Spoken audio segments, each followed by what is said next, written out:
Et avec la Miss France 2025 qui est à l'heure actuelle en train d'arriver devant Europe 1, on me signale qu'elle va bientôt monter les escaliers. C'est le Paris-Dakar, hein, c'est vraiment... On devrait mettre une moto à côté d'elle pour vraiment la suivre. Elle arrive dans une seconde. Mais alors, on va pouvoir écouter la session de rattrapage de Jean-Luc Lemoyne. Et donc, vous souhaitiez nous revenir ce matin sur l'élection de Miss France 2025. Exactement. Enfin, déjà, je suis soulagé que ce soit elle, la Miss France 2025, parce que hier matin sur BFM, j'ai eu une grosse frayeur. Et puis, c'était hier soir, et je sais Christophe Barbier suivit ça avec attention.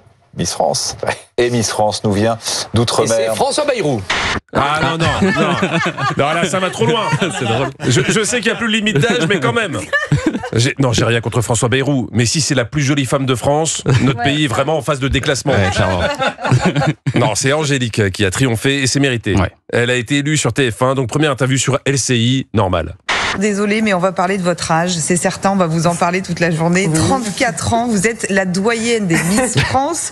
34 ans, la doyenne. Ah là là. Quand on entend ça, on a l'impression qu'ils veulent tous la foutre à l'EHPAD à 38, tu sais. Tout le monde veut savoir, veut tout savoir sur Angélique depuis samedi. Sur TikTok, il y a plein de vidéos qui sont apparues dans la foulée de son sacre. Depuis quelques années, elle est hôtesse de l'air. Mais j'ai comme le pressentiment que ça va bientôt changer, sachant que les métiers de ses rêves, c'est soit présentatrice télé, soit pilote de ligne. Ah, tiens. Il y a quand même un des deux métiers qui demande une petite formation. S'il vous plaît, Thomas, demandez quelque chose à Angélique. Hein.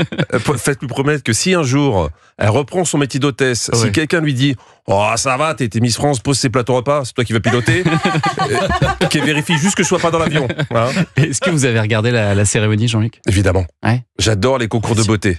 Vous le savez. Hein. D'ailleurs, cette année, ils ont fait comme un Miss Univers quand elles crient leur pays. Ah ouais. Bon, ça, c'est Miss Univers. Ouais. Miss France, ça rendait pas pareil parce que quand c'est des régions, c'est moins exotique. Saba, Haïm, Miss Nord-Pas-de-Calais. Justine, Le Seigneur, Miss Normandie. Elle a tout donné, Miss Normandie. C'était une très belle cérémonie. Même si on peut regretter un petit manque de diversité dans les candidates. Car quand écoutais les portraits, elles se ressemblaient pas mal. L'empathie et le partage sont des valeurs essentielles pour moi. Si je devais choisir un seul mot pour me définir, ce serait empathique. Je suis quelqu'un de très sincère, quelqu'un de bienveillant. Oh là là. J'aimerais tellement qu'une candidate se présente en disant personnellement, j'en ai rien à foutre des autres, ce qui compte c'est ma gueule. Ça serait un vent de fraîcheur. Et ça serait un formidable message d'espoir pour toutes ces Françaises qui se reconnaissent pas dans ces portraits pleins de générosité. L'élection de Miss France, c'est aussi des jeunes filles stressées par l'événement qui viennent parler devant 8 millions de téléspectateurs. Miss Côte d'Azur qui est arrivée malgré un petit handicap. Mais ce qui me définit vraiment, c'est ma capacité à avancer, malgré une timidité qui m'a souvent fait défaut et empêché d'oser. Quand ça fait défaut, c'est que ça manque, on est d'accord. Donc c'est son manque de timidité qui l'a empêché d'oser. Je comprends plus rien. Ouais, je pense qu'elle voulait dire qu'elle était timide. Voilà. Oui, voilà. Pour les 5 finalistes, il y avait après la pire des épreuves, l'épreuve des questions. Là, c'est toi et ta chance. Première règle, quand la question est très compliquée, gagne du temps. La question est, comment utiliseriez-vous votre titre pour inspirer les jeunes générations? Merci Diane pour cette question. Rebonsoir chers téléspectateurs, merci beaucoup pour cette place. Bon, à un moment, ça se voit que tu veux pas répondre. Donc, t'es obligé de te lancer.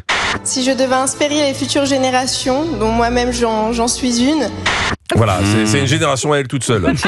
Après, à sa décharge, il était tard et la pression était au maximum. Miss Côte d'Azur, on lui a demandé si la confiance en soi était nécessaire pour être Miss France. Merci pour cette question. Est-ce que la confiance en soi est nécessaire ? En vérité, je n'ai pas moi-même confiance en soi tous les jours. Si elle n'a pas confiance en soi. Non. Si, je vous l'ai dit.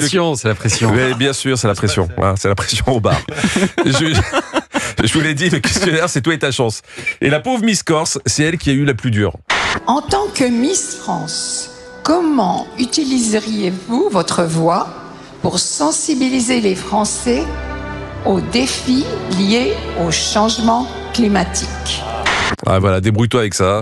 Il est minuit et demi, t'as juste envie de prendre une coupette et on te demande d'être Greta Thunberg. Là, elle a eu du mal à cacher son désarroi. Bonsoir, merci pour cette question.